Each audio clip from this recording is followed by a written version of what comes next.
Hi, we're here again having another debate. My name's Sam, and I'm going to be talking about social media companies and arguing for the case that there should be more controls on them. Who are you? I'm Georgia, and I'm going to be debating the opposite side, saying that I believe that social media should have less restrictions.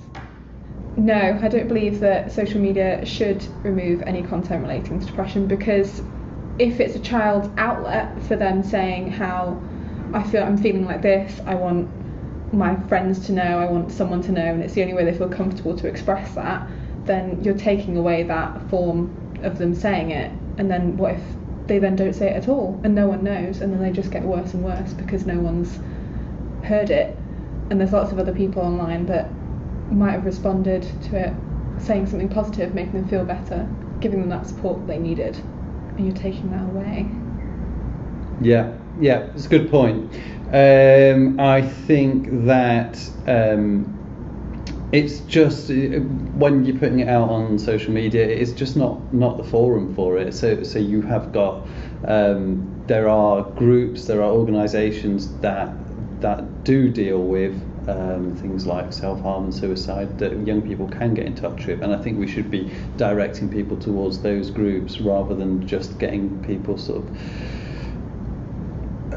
obviously you will get on Facebook, you will get and other social media platforms, you will get sort of cries for help, and I think at that point, when as a friend of somebody who does cry for help, at that point we need to be helping people and directing them to the right forums, because there are trained professionals who work for organisations. I've just done a little Google search and found harmless.org.uk, selfharm.co.uk, and loads of other organisations that do offer support. So the cry for help might happen on social media, but I don't think that's a forum for it to be dealt with.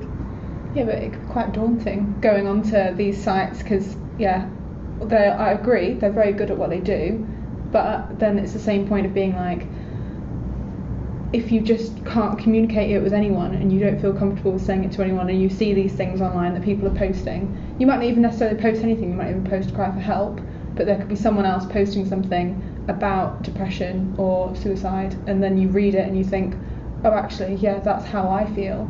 And that could give you a way to feel like you know how to respond, rather than going straight to these people. It might be a trigger to get them to realise how they feel, rather than just having them cry out for help. Yeah, I think it's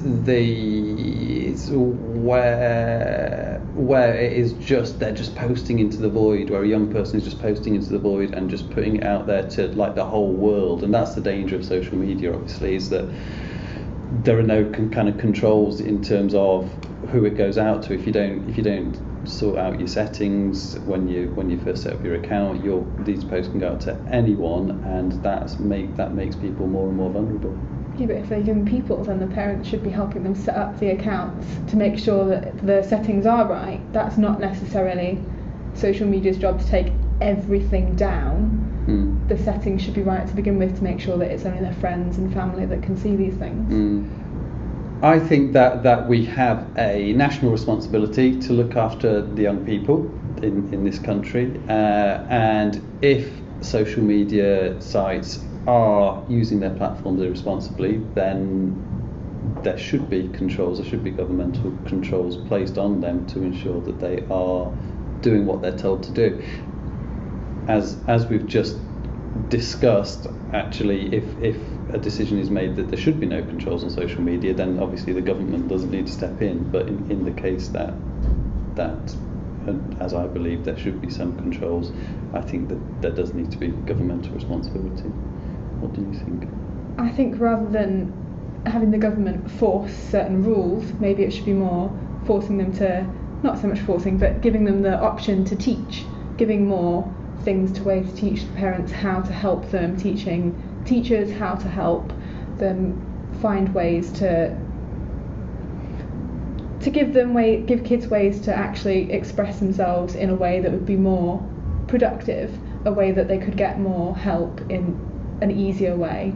But I don't think you should ever restrict the way that they do that, because everyone is obviously there's a lot of more things about mental health now, and you just have to let people express things the way they want to, otherwise it's stopping them perhaps expressing it at all.